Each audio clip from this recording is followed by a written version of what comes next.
মঙ্গলবার অবধি নতুন করে ২১ জন ডেঙ্গু আক্রান্ত ধনপুরে, তাদের ১১ জনকে রেফার করা হয় আগরতলায়।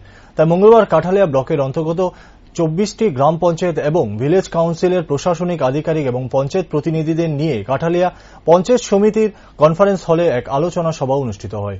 সম্প্রতিকালে ব্লক এলাকার ধনপুর প্রাথমিক স্বাস্থ্য কেন্দ্রের অন্তর্গত বেশ কয়েকটি পঞ্চায়েত এলাকা যেমন ধনপুর, কাচিয়াখলা, ওইশকল এলাকায় ডেঙ্গু আক্রান্তের সংখ্যা বেড়ে যাচ্ছে।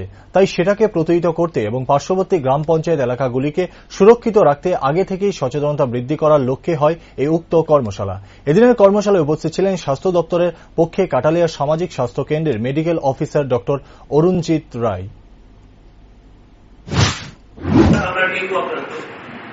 সেক্ষেত্রে আমার যে জ্বর বা সিমটমস আসতে মোটামুটি 8 থেকে 14 দিন সময় লাগে, 3 থেকে 14 দিন সময়।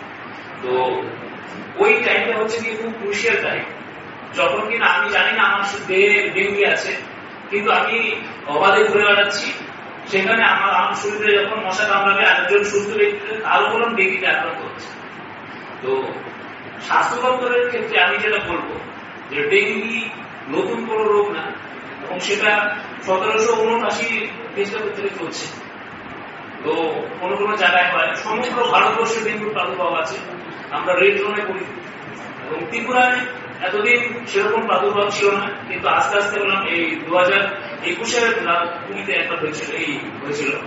এরপর তাও সেরকম বড় কিছু নয়, কিন্তু এবার বললাম আস্তে আস্তে এটা বললাম বাড়ছে এবং এটা আরো বাড়বে।